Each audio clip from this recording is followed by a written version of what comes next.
Hello and welcome to the Focal Events Dirty Reiver Diaries. Your hosts today are Brian Singleton and Neil Atkinson.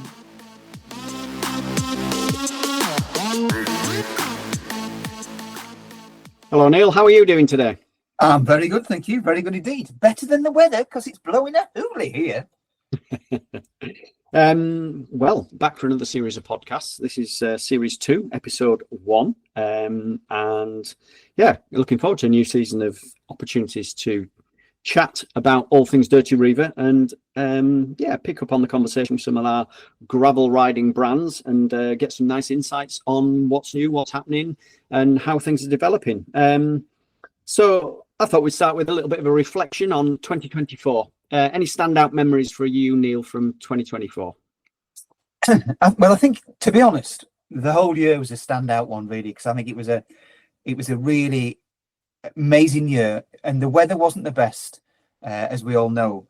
But for me, the initial one, Dirty Reiver's the Dirty Reiver, and it was amazing. It was fantastic to see everybody coming back over, spent, tired, chilled out, happy, was stunning.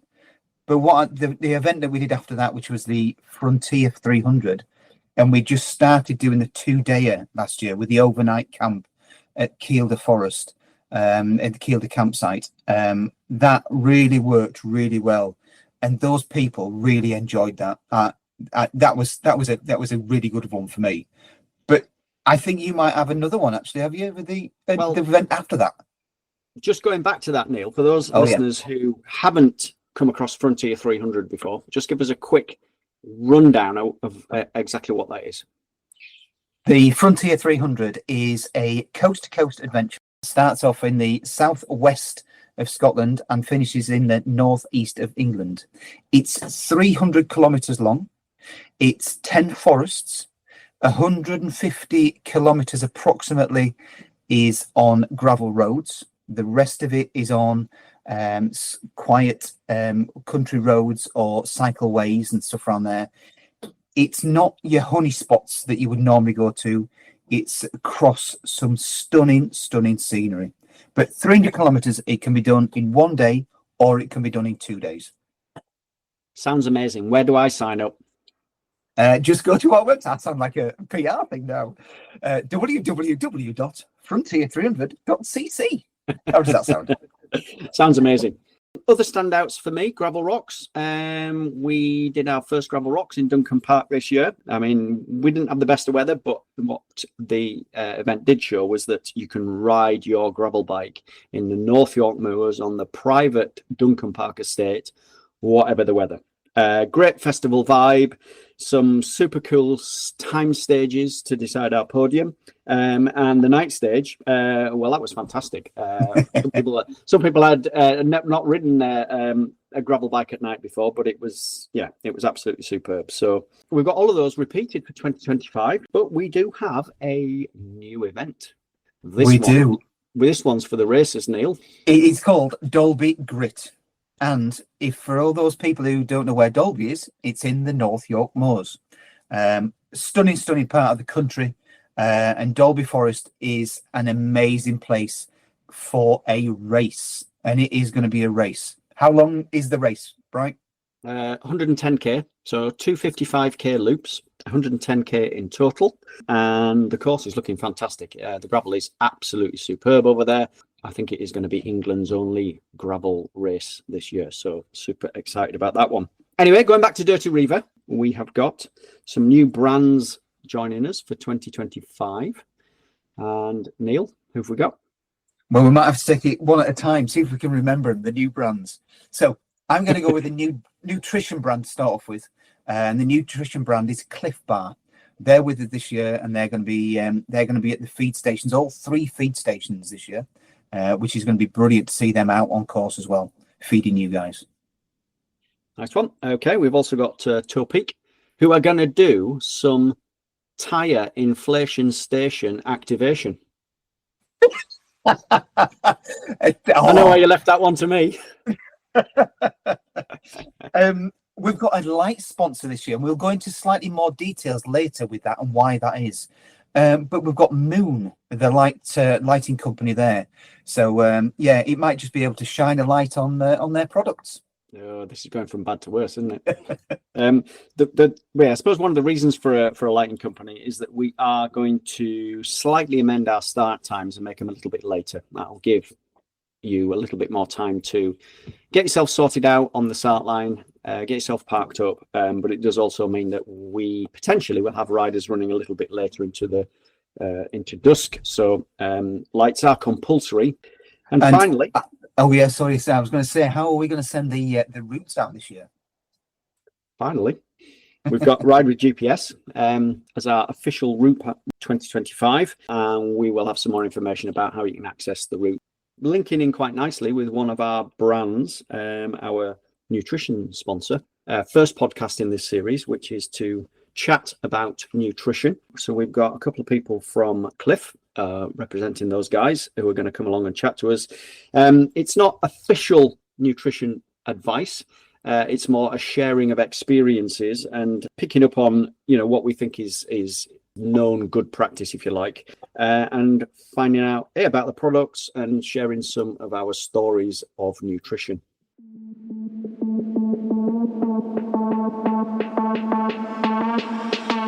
Okay, so welcome to this episode of our Panaracer Dirty Reiver podcast, Diaries. This is our CLIF Bar Edition, and we're joined by Tom Mazzone and Rich Jones. Welcome both to the chat.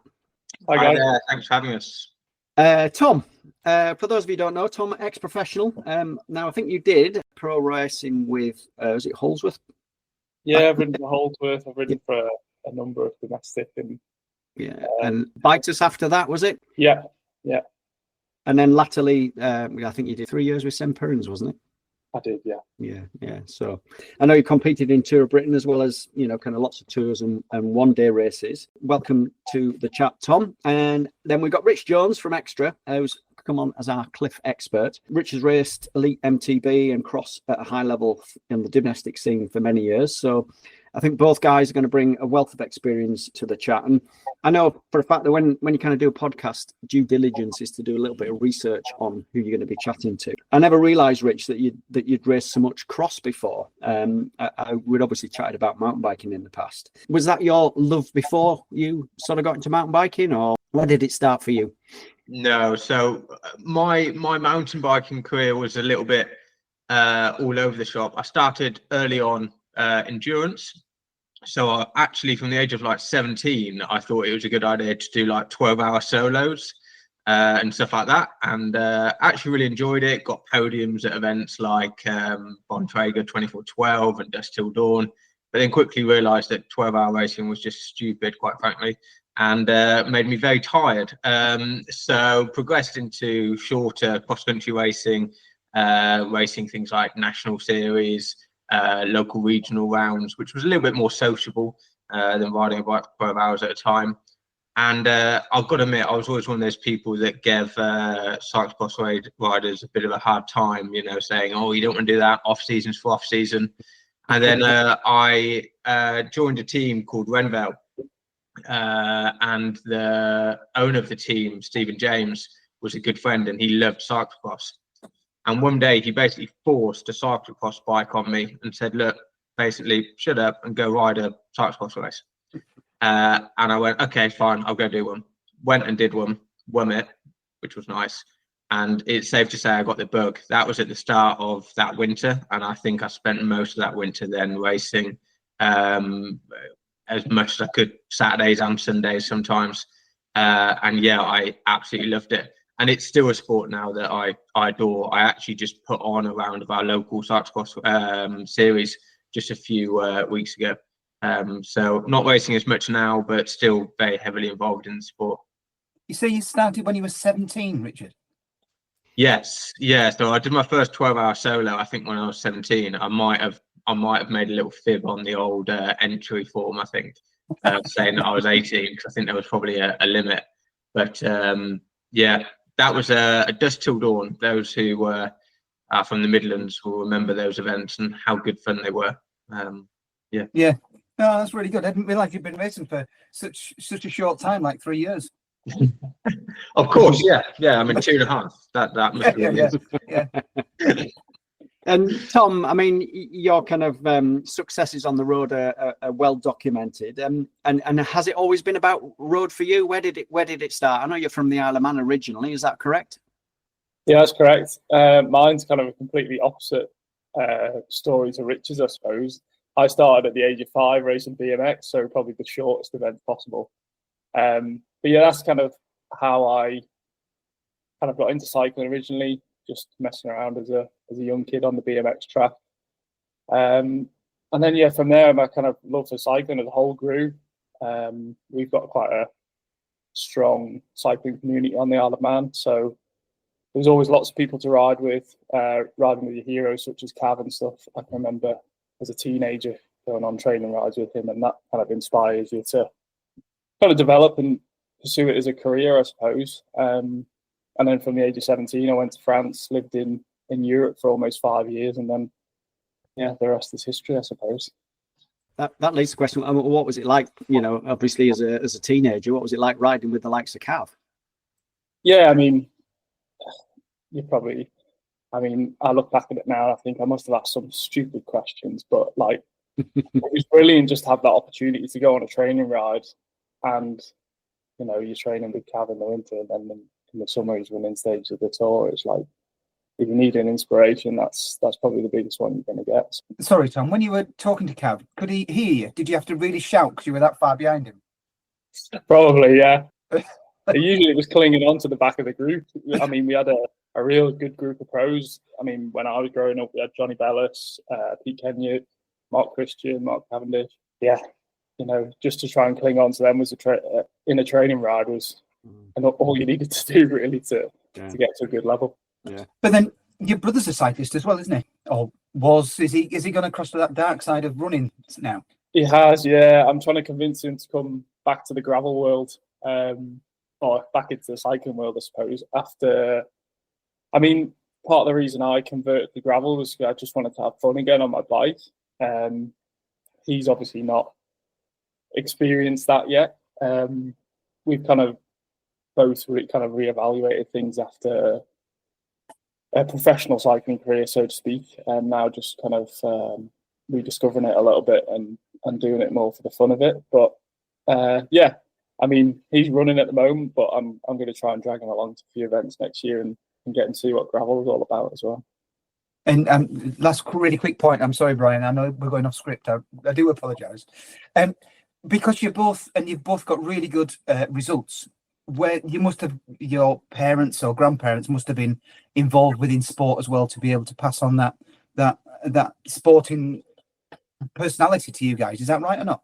Not at all, really. No, my dad actually was a rally driver when I was young, and basically my mum gave him an ultimatum saying, "You're not doing rallying anymore because we're having children," and that's not very responsible, I think. So yeah, he turned his hand to something a bit more responsible, downhill mountain biking. And from there, he picked up cycling at the age of about 30, I think it was. Yeah, really tame sport that downhill mountain biking is, and he recalls lots of stories of him crashing into trees on a hard trail downhill bike. Yeah, but that's kind of the only history that we have in cycling as a family. But yeah, they've always supported me in wanting to pursue cycling, and that's all I could ever ask for, really. Good. Well, good on you, mate. Well done indeed. Well done indeed. That's both of you. Well done. You were shaking your head. You were shaking your head a bit there, Rich, as well. Was that in? Yeah, I mean, my parents were, I would say, academics more than the sporting type. So really, they have or had no involvement in active sport. I think for my dad, watching the football on TV was probably about as sporting as it got or gets.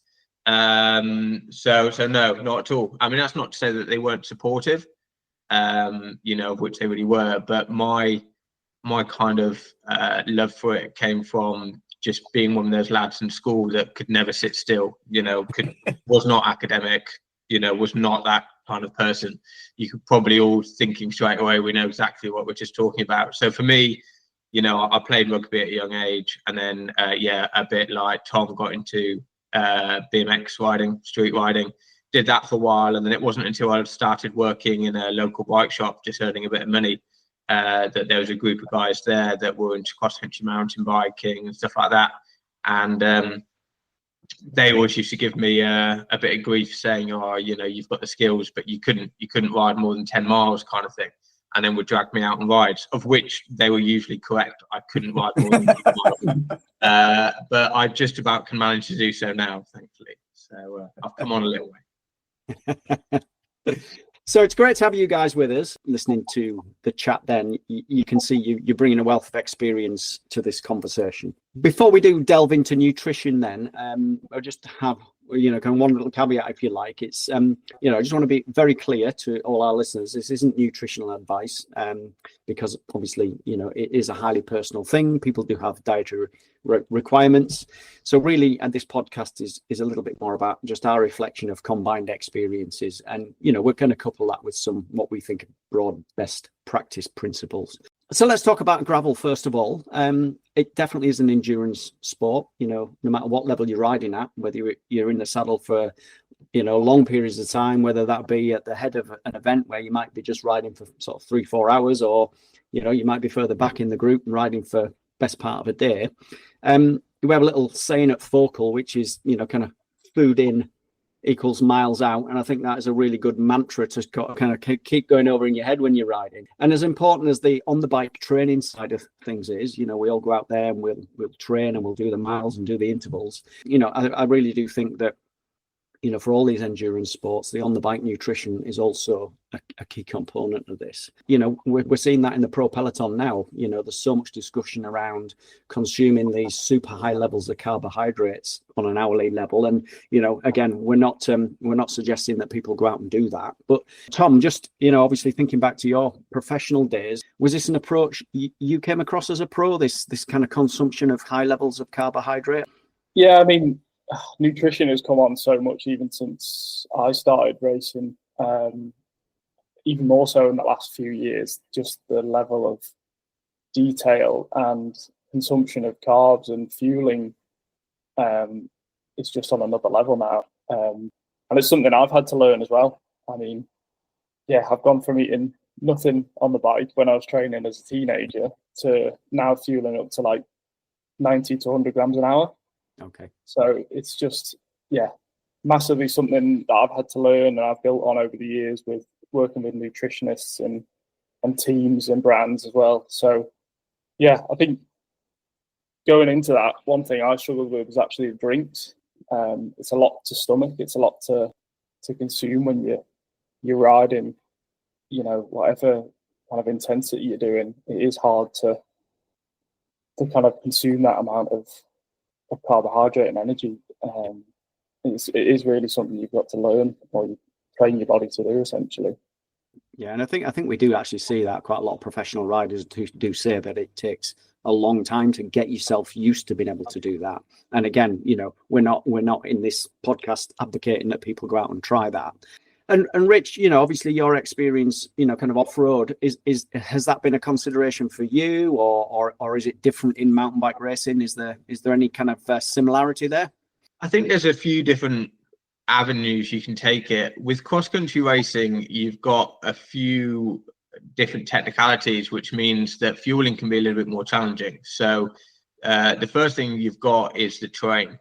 So with gravel riding, although there is technical elements, you're usually on tracks where you can get to nutrition quite easily. You have time to do so, and you also have the mental, capacity to be able to think about it. A lot of the time in cross-country mountain biking, there just isn't any of that. So the course is built in such a way that it's very, very tight. It's very, very technical. And the races are obviously shorter. So a lot of the time, what you're looking at there is making sure that you're starting the event completely topped off, knowing full well that during the event, you likely will deplete available energy sources, but you're trying to do everything you can within that race to try and keep on top of it. So a lot of the time, this will look like, energy gels during the warm-up, kind of having a very high carb diet leading up to the event. And then in the event, you're probably just looking at drinking and maybe looking at taking gels if there's an opportunity to do so. Anything more than that, there just isn't really an opportunity. What I also found with cyclocross is, again, the event is so short, it's 50 minutes really. So as long as you're coming into the event completely topped up, you shouldn't really be in a situation where you're completely depleting yourself unless you've got something quite wrong. For a personal level, what I also found with cross was the level of intensity is so high from the gun. I almost don't want to say this because it sounds like I'm going to go against what I'm later going to say in the rest of the podcast, but I almost felt like I had to go into it a little bit light. There had been a few occasions where I was, let's say, well fueled, but the intensity was so fast off the gun that well fueling feels like it wants to come up again quite quickly into the race. Whereas again, with gravel riding, you don't normally find that. It's a little bit more of a slower start. You build into the event. And you have an opportunity to let that food digest and so on. So I think, for different types of racing, there are always going to be different requirements. And I think, that just echoes what we're seeing at the highest level. Key moments for me is when we kind of first noted it was that classic Chris Froome Giro attack on the Finestra, where he went from 80k out and everyone was thinking, oh, there's no way this is going to work. And I think pretty much he secured that stage victory and the overall on a pretty nailed on nutrition strategy. We look at Pogacar. I mean, he's attacking, over distances that would be for us amateurs, the overall race distance. And again, you can't put those long range attacks in without having that strategy to kind of maintain your energy supplies until the finish line. Again, we saw that in the Worlds where he was just starting to fade at the end a little bit, and we thought, oh, he is maybe human at the end of the day. I was just going to say, to elaborate on that, it takes a huge team effort to be able to do that. The amount of helpers. I think there was a YouTube documentary of the story behind that Chris Froome attack, and the amount of people on the side of the road and bottles and stuff was just ridiculous. And then you compare that to gravel, where hopefully, or in most cases, it's pretty self-sufficient. So you haven't really got that luxury. I think it's also important to stress, and they're pros. What they're doing is not, in many ways, although it's great, it's not advisable. So these are pro riders that are likely doing 30-hour training weeks. I would probably say there's going to be nobody listening to this that is doing 30-hour training weeks, because that's just insane. So although I think we can take a lot of what they're doing and learnings from it, I'd really recommend against people going, oh yeah, 120 grams, 140 grams, which is what they're doing. I'll go and do that, because I think if you were to just set off and do that, you're quickly going to find yourself in a very uncomfortable situation. So I think it's like all these things, you can look at pro training or pro nutrition. You can certainly, take inspiration from it. I certainly wouldn't replicate it, would be my advice, unless you're very... And I think that's that thing is there's a couple of things there that you mentioned. Is start off with, Rich mentioned that gravel riding isn't as technical as cross country. It's not by anywhere needs. However, a road cyclist might not think that. They may think that is everything's technical. So I think it's that you need to be able to eat when you can control your bike and not flying somebody else. But you need to select, even if it's slowing down, to eat, because it is so important. That the pros are saying it's so important that when it comes down to a normal person's going out there, it's about controlling your eating, making sure you're eating on a regular basis, but not overdoing it or underdoing it. And has anybody got any tips on what is overdoing it and underdoing it, or how do you find that out? So one thing I'd really recommend, I'd never recommend using, these kind of food trackers. I think they can often lead to getting yourself quite bogged down in them. But what I would really recommend is downloading one and actually tracking, because they make it so easy. You can just scan barcodes, or you can just, smash food into it. Is tracking what you are actually taking in. Now, you can do this either for just riding or just day to day. Don't do that, indefinitely, because I don't think it's a very healthy habit to have. But doing it for a short term is a really easy way of understanding, because you might think to yourself, oh yeah, I eat loads of food. I have a Snickers and, you know, I have a jam sandwich, and that's like 140 grams of carbs. You put it into one of those trackers and you're quickly realizing it's like 30, if that, and you're not actually taking in anywhere near as much as you think you are. And that's a really great way of then kind of going, right, okay, that's not what I thought it was going to be. Well, what happens if I add 2 Snickers? If I add, you know, a CLIF Bar, if I add this? And then suddenly you start thinking, right, okay, now that's 60 grams, let's say.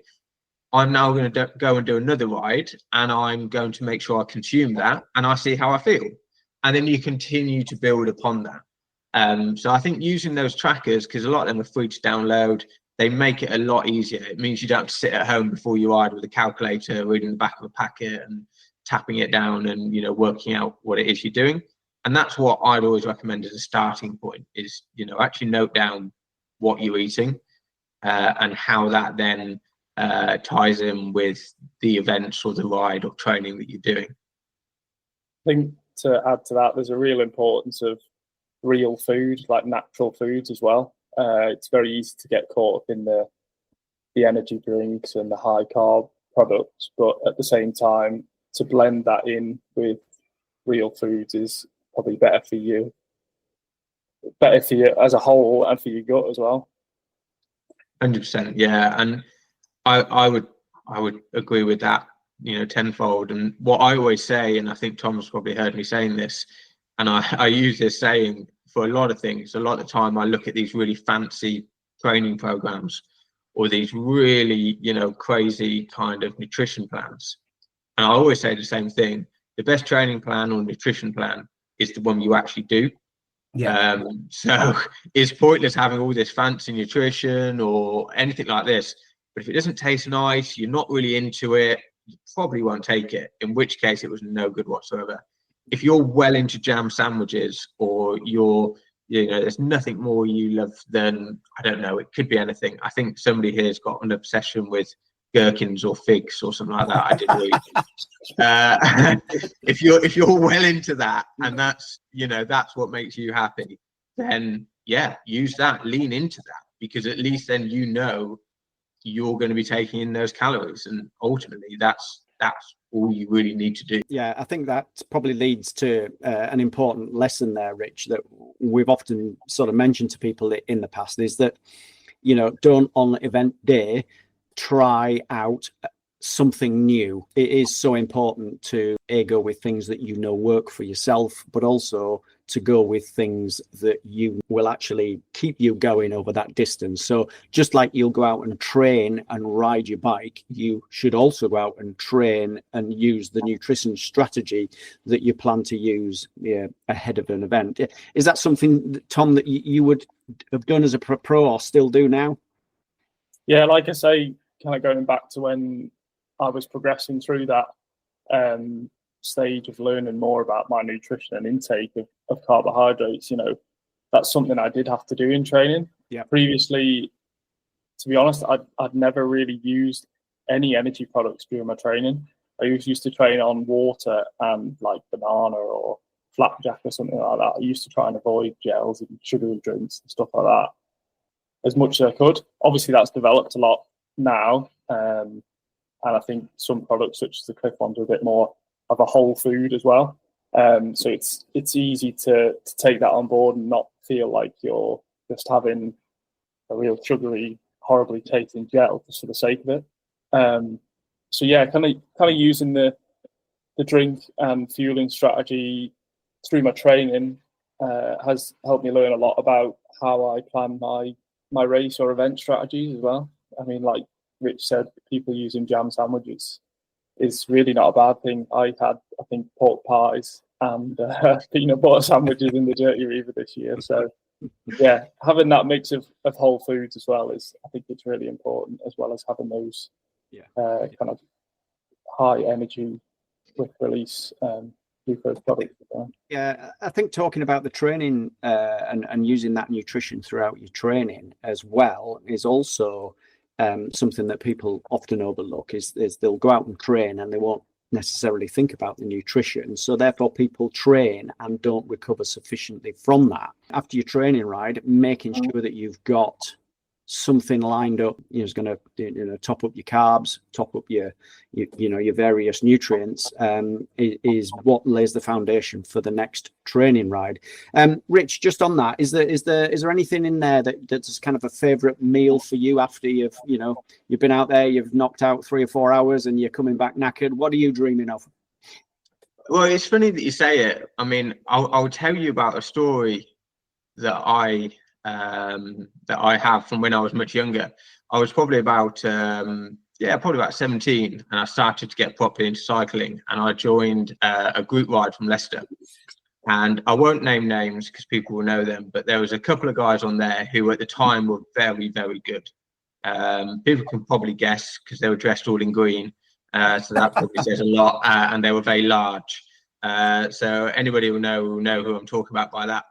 But I remember almost feeling like I was riding with pros at the time, because, well, they were, and, I was nowhere near that. And one thing I saw right towards the end of the ride really shocked me. We were literally rolling back to the house. We'd done, probably about 5 hours with some efforts, and it was a very, very hard ride. And we'd essentially finished the ride. And one of the guys I was with, who was very experienced, as we're literally rolling back home, took a gel. And I was like, what are you doing? Why are you taking a gel for? Like, we've literally finished the ride. Like, we've got, I don't know, like 15 minutes until we're home. And he said, no, you're looking at this completely wrong. He said, when I get home, I want to give my bike a spray because it's winter. I need to go inside. I need to have a quick shower. And then I want to come down and prepare some good food so that I'm ready to train again tomorrow. And he's like, I'm already feeling pretty tired and hungry now. And if I don't have this gel, I know I'm going to get home, clean my bike, walk into the house and make some very poor food decisions. Probably just emptying a jar of Nutella into my mouth and then going and having a shower. And he said, that's not going to do me any good then for training the next day. So he said, I have this gel now. I'm topped up. I've got plenty of energy. I can take my time cleaning my bike, have a shower, and then I come down and I prepare a good quality meal. And that really shook me at the time. I was like, God, I've never thought of it like that. I was always of the opinion that you basically got in from a hard ride and you did just empty the cupboards into some kind of very unorthodox lunch or dinner and eat it and then feel a bit ill afterwards. But no, I mean, the fueling that you're having afterwards, when we're talking about training, is just as important. So, something with good amounts of proteins, something with some good carbs is all really important. Yeah, I mean, that bit of life lesson has kind of always stuck with me since then. Yeah, no, that's a really good one. And Tom, what about you? To be honest, it's probably the ease of it, but I always used to, I'm an omelette connoisseur now. Oh. So yeah, usually it's just super easy. Throw 3 or 4 eggs in. Yeah. Throw whatever toppings you want, vegetables, peppers, onions, fold it over, and just something like that just really works for me. And it was efficient with time as well. So, and something I enjoyed. I thought it was quite tasty. It's a bit of a treat too. So, to be honest, Rich, I can honestly say that I've made that mistake many years ago when I was quite naive and young. Didn't eat on the whole ride, and I was out for 6-7 hours, and on the way back I could just see, never mind anything else. When I got in, I was on my hands and knees eating out of the fridge. And an hour later, Rachel, my partner, came home and I was asleep with my head that was stopping the fridge door closing because I'd fallen asleep on the floor. And I haven't recovered from that yet anyway. Was that one ride where you'd been out with me, Neil? Probably. I've probably been hanging on for that long.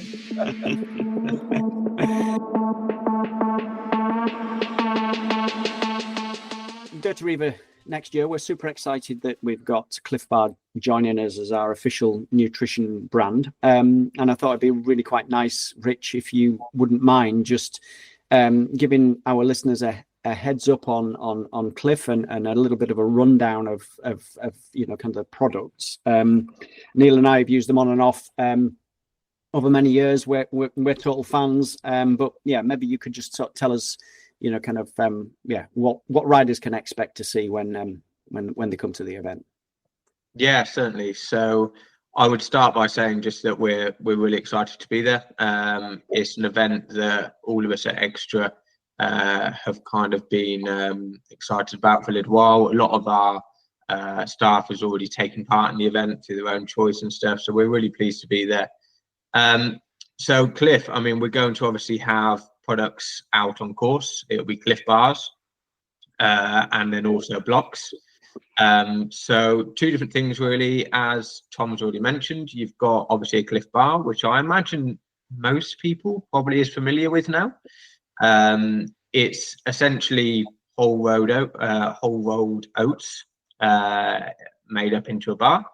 A couple of different flavors, you know, kind of crunchy peanut butter or white chocolate, macadamia nut or chocolate chip are some of the most popular flavors that I suspect people might have seen or tried before. Yeah, I think it really leans back into what we've already discussed, which for me, a CLIF bar is an energy bar that you actually look forward to eating.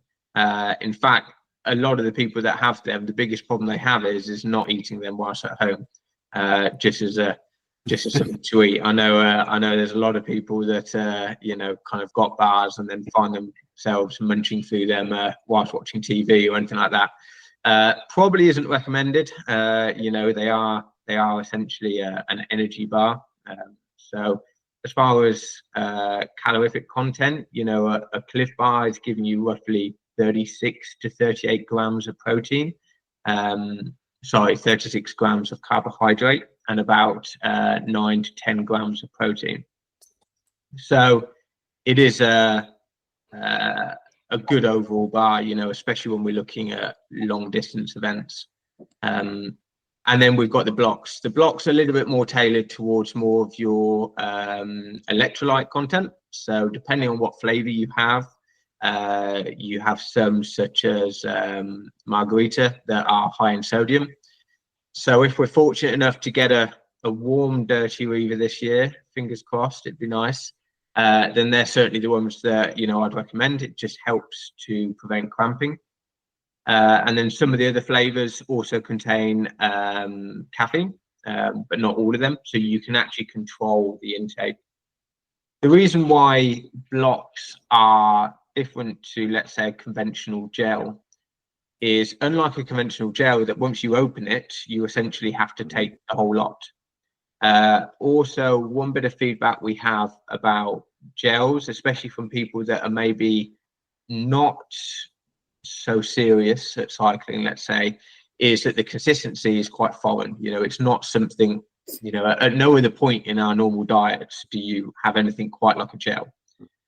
So that can obviously put people off as well. So with a block, it's you know, it's a much thicker consistency, and also you can control the intake. So 3 individual blocks is roughly the same as one conventional gel. So what that means is that rather than having to open it and have the whole lot on one go, you can split that into 3 kind of installments. So you can split that over a couple of minutes.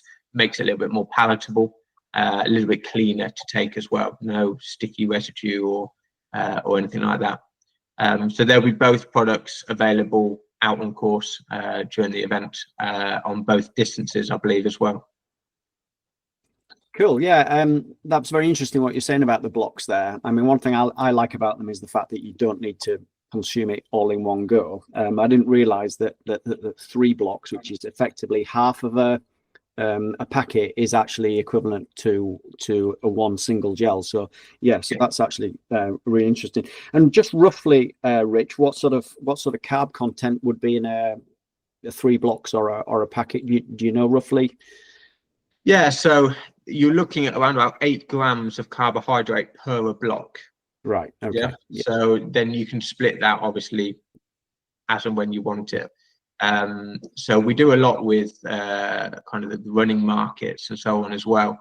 And it's really interesting because I speak to a lot of runners and it seems like there's a bit of a thing where they like to have like 1 block every 15 minutes. Okay. They put it in the side of the mouth, let it dissolve, and then just keep on going. And they know, you know, just every 15 minutes, take a block. So, you know, with cycling, you can do very similar things. or if you're looking at taking on more, then obviously, you know, you could have a couple if required. Yeah. So that's obviously what our riders can expect. And if people want to obviously try the products or sort of get their body used to them in advance, recommendations, Rich, as to how to get a hold of that? Is that best to go through a kind of a local shop, or can they get in touch through a website?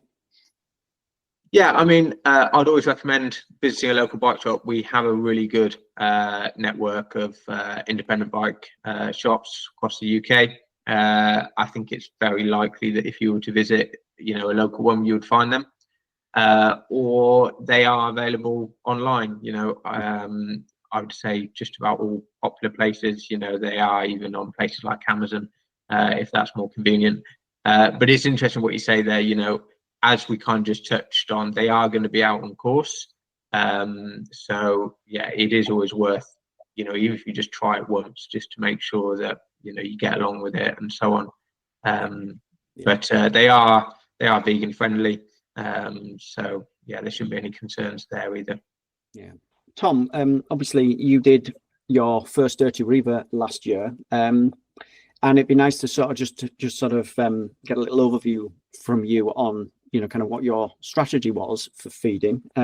Could you give us a little insight into, you know, what your thoughts were behind, you know, getting around 200k and you know, kind of what you carried with you, etc. It'd be just nice for people to understand a bit more. You coming with your professional road career behind you, how you adapted that to the Dirty Reiver.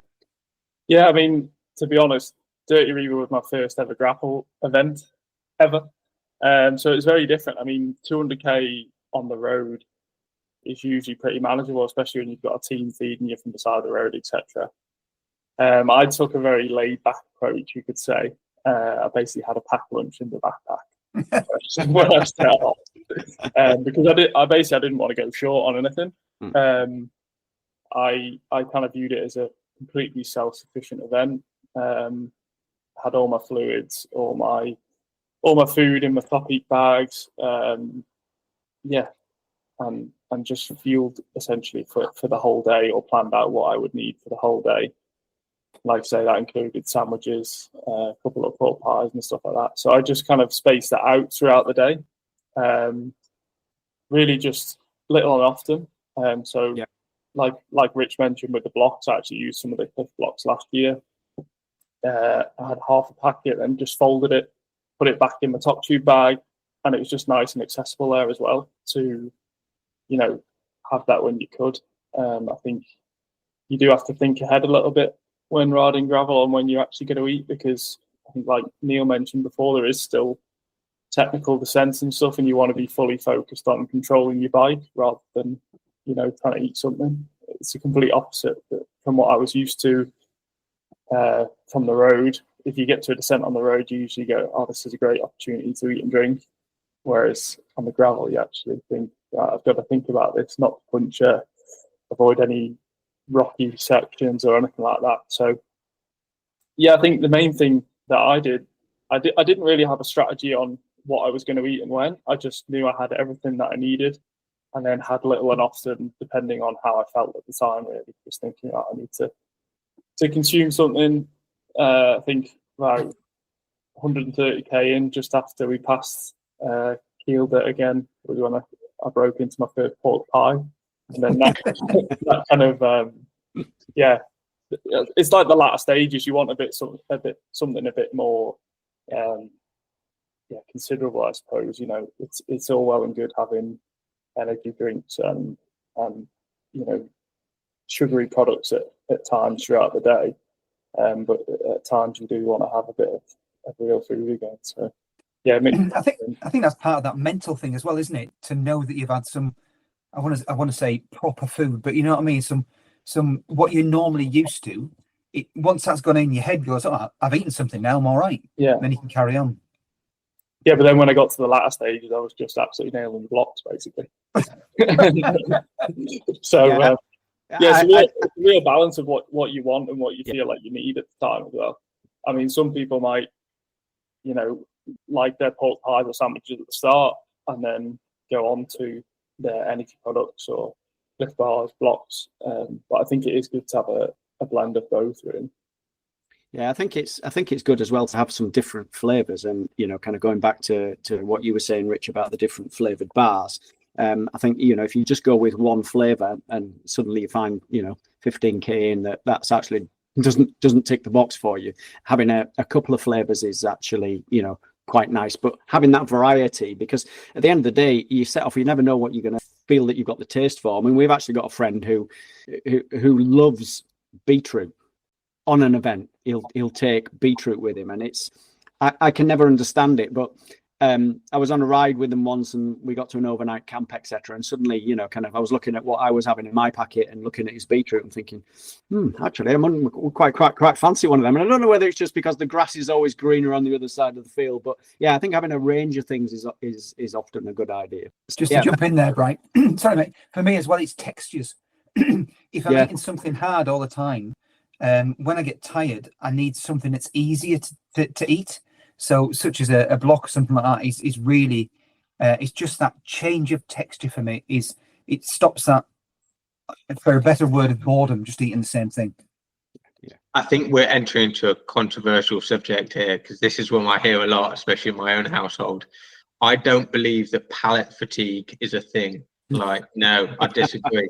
I am the guy that I would eat the same breakfast, lunch, and dinner 7 days a week if I needed to, and be perfectly happy. It's not a problem. But horses for courses. Yeah. Well, good on you. Going back to your ride then, Tom.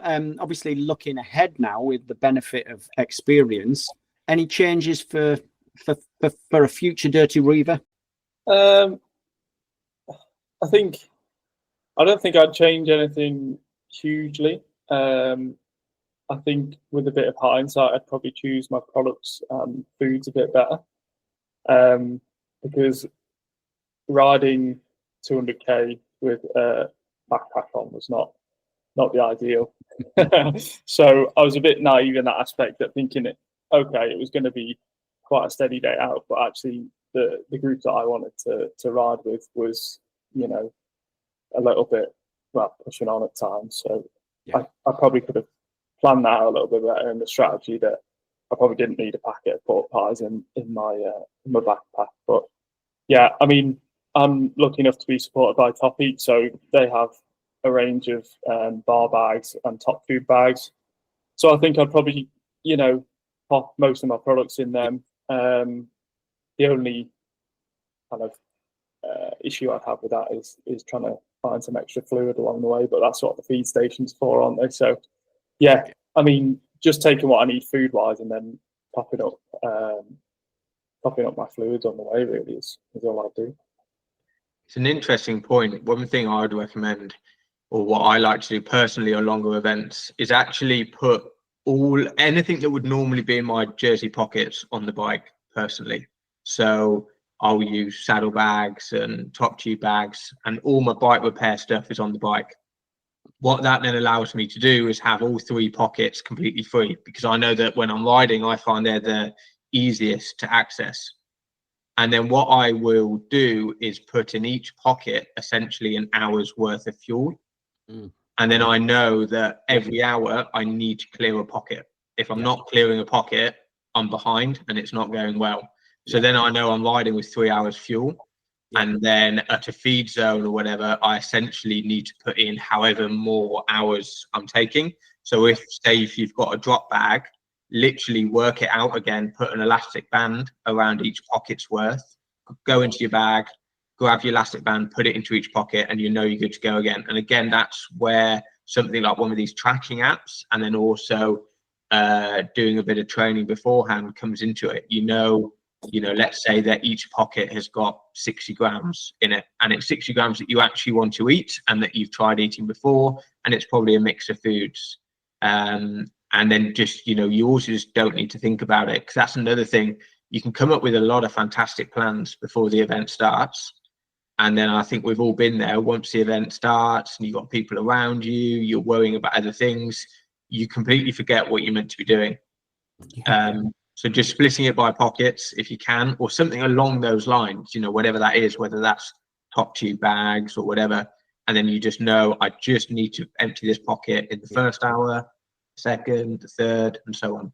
Yeah, I like that. You've heard it here, folks. That's the Rich Jones top tip for how to make sure that you get your hours worth of food in, is to consume one pocket at a time. I really like that. That's pocket. Fantastic. You're going well. Is that you advocating for people to absolutely fill their pockets full of CLIF bars at the beach? well, no, because you need to work it out beforehand. You can't just go, crazy on this and blow the plan. That's a nice thing about these conversations. You always go away with some little gem, and I think that's at the moment that's going to be definitely on the list. So yeah. So I want to talk about something a bit controversial, and I wanted to sort of talk about the B word here.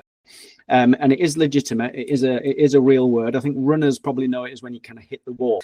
So Rich, I mean, basically, when a rider bonks, tell us what's happened. I mean, in its purest form, you've depleted all available energy source within the body, essentially. So you've burnt more than you've consumed. Yeah. I think that's probably the simplest way. We could certainly get into it far more and start talking about all sorts of in-depth pieces. But I think if you literally look at it like that, your outgoing was far greater than your ingoing. And it's a bit like trying to drive a car when you're out of fuel. It's not going anywhere. That's the end of the road, really, at that point, and it's very hard to come back from. I guess the good news is that you don't just stop like a car would. You can actually keep going, but as you say, it is exceptionally hard. And as it is a little bit different for all of us. We all have different telltale signs. Mine is often, I start actually thinking about beans on toast. And I know if I'm riding along and I've been out all day and I start thinking about beans on toast, I know I've got about 15 to 20 minutes before I start to hit that kind of red line. So, we're all cyclists. We've all been there. We're all going to go there again, unfortunately, at some point. But Tom, if I can bring you in on this one. So tell us your tales of the B word, and is there any telltale signs for you, and what's your experience? I mean, I've had plenty in my time. Yeah, I mean, I suppose it goes back. It was more frequent, I suppose, in my younger days. There was always a climb that we used to get to. It was about 20 minutes from home. We used to say it was all downhill from there. We used to try and get to the top of that climb without blowing your lights out. We lived in the north of the island, meet the group ride in the south, do a loop with them, and then head back. So it'd be like 5 or 6 hours by the time we were getting back. And this was, like I say, in days you're fueled on just water and not much. Not fueled, you mean? Yeah, exactly. I used to try and get to the top of this climb. You just feel, I feel a bit dizzy now. Yeah. And the thing is, even if you got to the top of the climb, over the top of the climb, and you couldn't, you're dizzy, you're feeling a bit weak, I'd make it home. And then, the old kind of immature me would just like I think Rick mentioned it earlier, just absolutely raid the cupboards. My mum and dad used to hate it. Or either that, or we'd have to get them to make us lunch or something like that to get us into a fit state again. But yeah, I mean, with everything there is nowadays, like Rich mentioned, tracking your nutrition online, there's so much information out there that really, in most cases, you can avoid it. But I mean, if you can't, then you kind of revert back to those old things of getting the sugar levels back up. And for example, after my off season, even this year, you get to a point in the ride you can go, I'm kind of getting that feeling. You get a bit of an intuition after you've been doing it for so long. And I actually use the blocks to try and, revive myself a little bit, and then kind of go back on something like a CLIF Bar or something solid, just to fuel the rest of the ride then to get you home. How about you, Rich? Any interesting tale to tell? Honestly, I don't think we have a podcast long enough, if I'm honest. there's so many. Yeah, I mean, I'll quickly rattle through the real memorable ones. I went and raced Tour of Andalusia, which is a UCI stage race in Andalusia. And the year I raced it was the same year that we had Beasts from the East, which was hit the UK. But unfortunately, that hit Andalusia basically just rain. And this was marathon racing. So I'd been out it was about day 3 for probably about 5 hours in horrific conditions. And because it was so wet, I just wasn't fueling, just because it was too slippy. I didn't want to take my hands off the handlebars. I was so muddy, I couldn't get to anything. I was concerned that anything I'd opened was just going to get contaminated. And I just neglected all feeding. I'd also got myself very cold. And I'll always remember my now wife basically having to strip me naked and put me in the back of a car because I was just completely useless. I was shivering. Looking back, I think I might have had hypothermia as well, actually. And I was just useless. Yeah, I was absolutely useless. That was not a high point in our relationship, let's put it that way. Did you propose to her afterwards? Yeah. I always remember there was a child. I had gone over and done a club ride off-road and then left and cycled back home. So we'd probably been out about 5 hours, and there's a reservoir near me, and I'd hit onto that quite close to getting home and had completely and utterly bonked, and ended up sitting myself on a bench looking out onto this reservoir, trying to work out just how I'm actually going to get home. And after about 20 minutes, there was a guy that cycled past that I kind of knew from, he used to visit the bike shop I then used to work at. And he stopped at first just to do like a hello, polite chat, thinking that he was going to get some sense out of me and a good conversation. Quickly learned that I was in quite a state, and then happened to mention that he had one Mars bar in his bag that he was looking forward to having later. And he kind of politely offered it to me, I think, hoping that I'd be like, no, it's yours, don't you worry.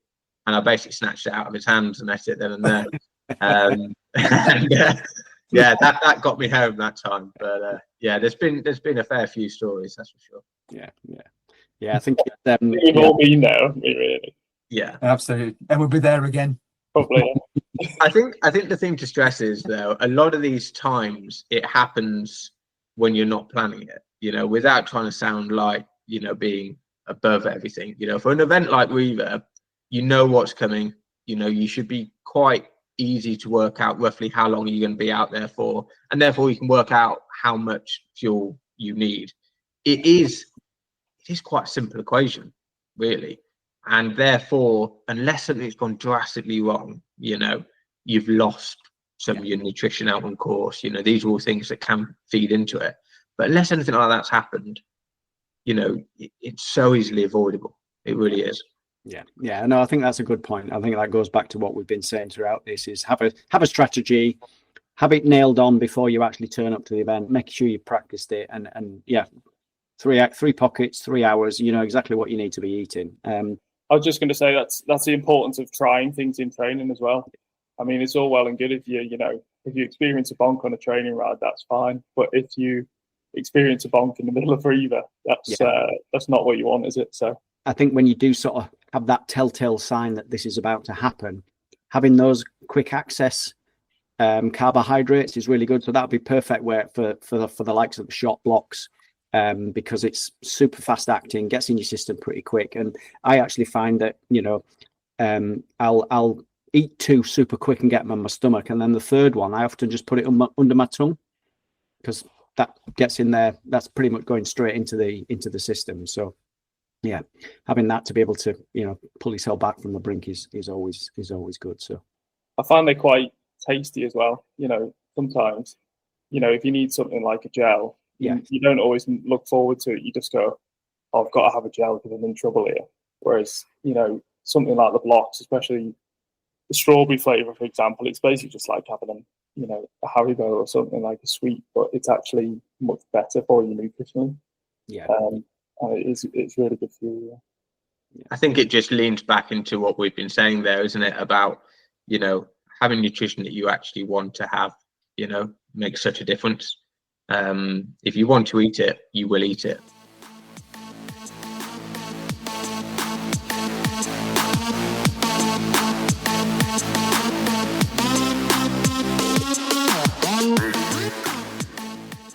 just to round off, from everything we've discussed, if there were 3 tips that we were going to pass on to our dirty Reiver riders, I guess, what would your top 3 be?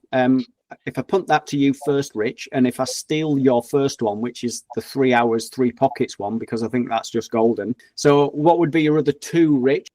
Yeah, so my second one is something I've not mentioned, and that is I would also include something in there, in probably that second lot of pockets, let's say, if you're going to be out there for 6 or so hours, that you're really looking forward to.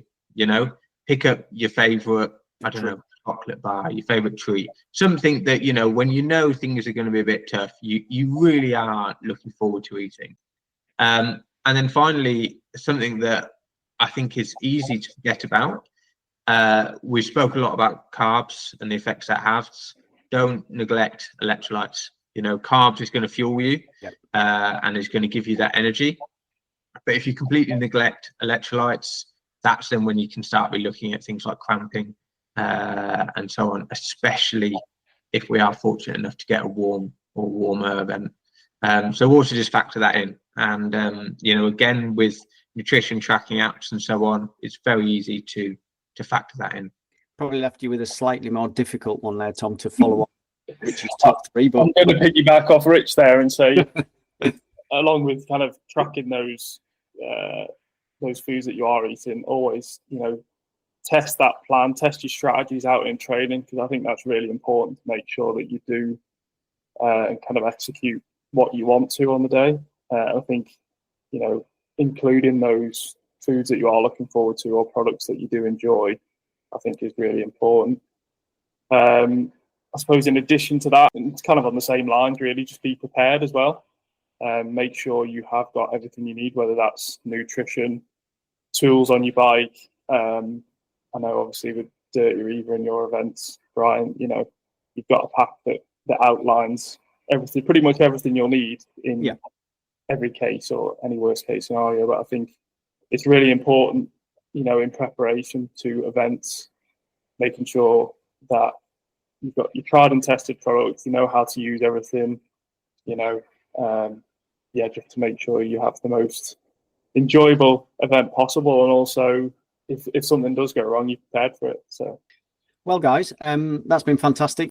So I just want to thank you very much for your time. If you want to find out a little bit more about CLIF products, they are available online, local bike shops, and I think you can probably just go on to, well, you can just Google CLIF and find out lots of information there. If you want to kind of catch up with Tom, you've got presumably social channels on the go, Tom, at the moment. Where can people find out a bit more about what you're up to? Yeah, I'm Tom Mazzone. Sorry. Again, can't even pronounce my own name, so that. You need a gel. You've obviously hit the wall there, Tom. You're depleted, yeah. Yeah. I'm Tom Mazzone across all platforms, Instagram and YouTube as well. I'm planning on documenting my racing and events in 2025, which will include the Dirty Reiver as well. So yeah, if you want to do a journey on there, then yeah, that'd be very, very grateful and welcome. Yeah, perfect. Well, thank you very much, guys. I think that's a wrap.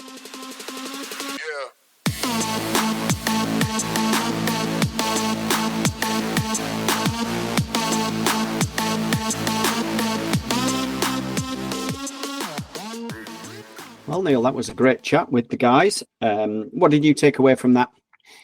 Well, there was quite a few points, and it was a really good chat with them all, both really, and really nice guys, and very realistic on food. And that's what really came across to me is on big, long events, is make sure you're going to take the food that you can eat as well, regardless of what that is. But yeah, main point for me was when Rich mentioned about that nutrition app or nutrition apps. That can work out how many calories and carbohydrates you need and stuff around there. So that was a good one for me. Was that really good? Yeah. How about you? Yeah, no, I agree. I did like his point about having an hour's worth of nutrition in a bundle and maybe put that in pockets. So you've got 3 pockets in the back of your jersey, and therefore you've got roughly an hour's worth in each of those pockets. I thought that was really good. But then when Tom mentioned about he's using his Toe Peak top tube bag there so that he's got his food, super handy. Again, I thought that was a nice top tip from him. And then, the other one for me, I didn't actually know this. So the shop blocks are actually equivalent in those packets to 2 gels. I didn't know that. Did you? I didn't, to be honest. And I understand everything what he's saying about you can take it one at a time. You don't have to take it in one big hit as well. So, that's really opened my eyes up as that. And that's been really good. Right. Okay. Well, that was our Panaracer Dirty Reiver Diary CLIF Bar Edition, and I hope you've enjoyed listening to some of the stories from Tom Mazzone and Rich Jones from Extra. Those guys obviously will be at Dirty Reiver, so you can pick up the conversation with them. Catch you in the next podcast. Will do. Take care, guys. Happy festive gravelling.